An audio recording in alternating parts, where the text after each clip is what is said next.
High lake levels, strong wind, and powerful waves.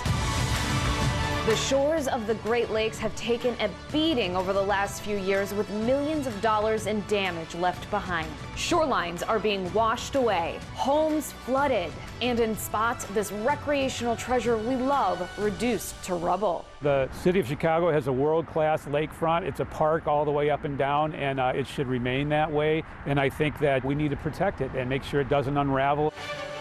Repairs along Chicago's shoreline have been ongoing since the 90s. It's the mission of the Chicago Shoreline Project, a partnership between the Chicago Department of Transportation, Chicago Park District, and the Army Corps of Engineers. Different points along the lakefront, the city and the Corps were inspecting and things last spring, and we've had a high lake level since last summer, really record high lake levels. And so we saw erosion happening in many points along the shoreline.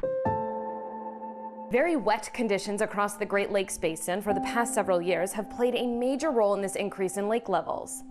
Lake Michigan's water level has risen nearly 5.5 feet over the past 7 years, a remarkable jump from 2013, when levels were at an all-time low. This year, we had 8 consecutive months in a row with record high water levels starting in January, and the level recorded this summer was just under 2 inches from the all-time record high set back in 1986. Data shows Lake Michigan's water level has been above average now for 77 months straight and consistently rising year after year since July 2014. And the long-range forecast for Lake Michigan indicates lake levels will remain above average for at least the next 3 years.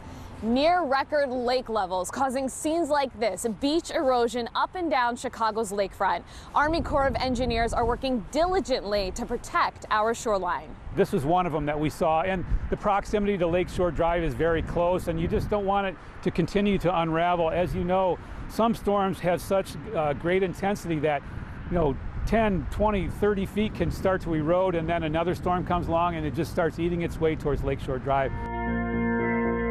According to CDOT, 9 miles of the lakeshore have been repaired, with about 1.5 miles remaining, which include projects like Promontory Point and here at Morgan Shoal. You can see the concrete blocks farther down that were installed all the way down this way. We're also the city of Chicago came up with some additional funding, and so in a couple weeks we're going to put more rock in here to, just to bolster it up through the winter.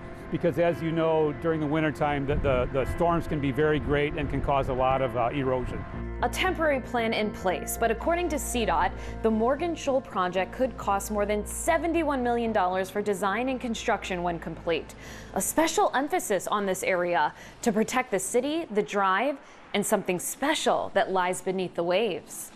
It may sound crazy that we're talking about coral reefs in Chicago.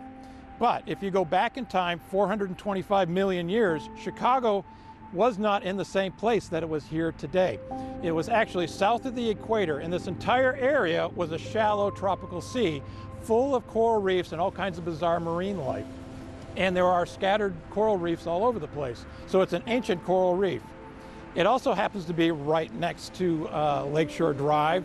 Tens of thousands of people are driving past it every day. Hardly anyone knows that it's there or even pays attention to it. Phil Willink has been studying Lake Michigan for decades and spent many years of his career at the Shedd Aquarium, where he discovered the significance of Morgan Shoal. I think there's a couple of things that we can learn from this. One, it is a lot of biodiversity right at this particular site.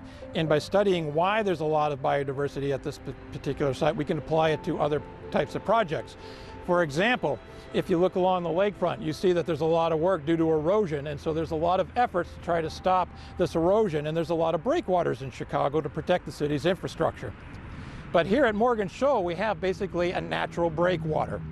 So if we see how Morgan Shoal is formed and we take those lessons and apply it to the breakwaters, we can create structures along the city's lakefront that, one, protect the infrastructure of the city, but can also increase the biodiversity of the city, which would then be a win for the inhabitants of Chicago and a win for the inhabitants of Lake Michigan.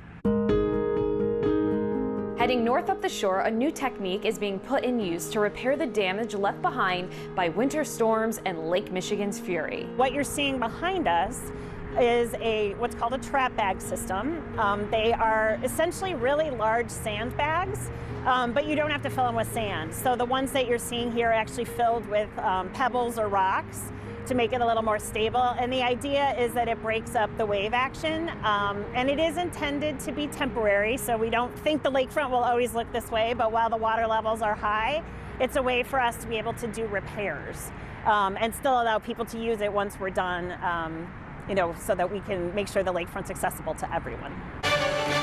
It's a race against time to make sure work is complete as we brace for another Chicago winter. Every winter, the lake does some damage to the lakefront trails, so we usually have a big repair project in the spring. So a lot of the repairs that we did this spring were more on the bike path. But once we saw how much damage was down at this level on the pedestrian path and near the beach edge, we knew we had to do a bigger solution.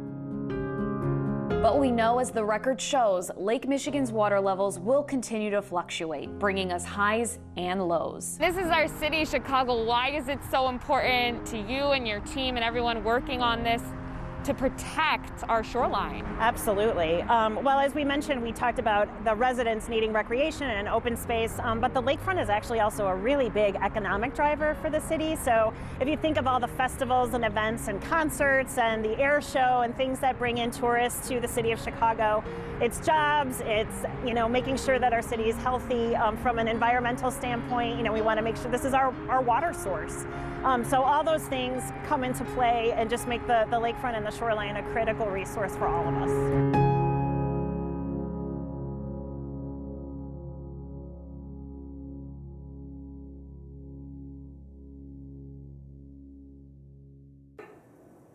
Hey, if you like that video, be sure to subscribe to our ABC7 Chicago YouTube channel.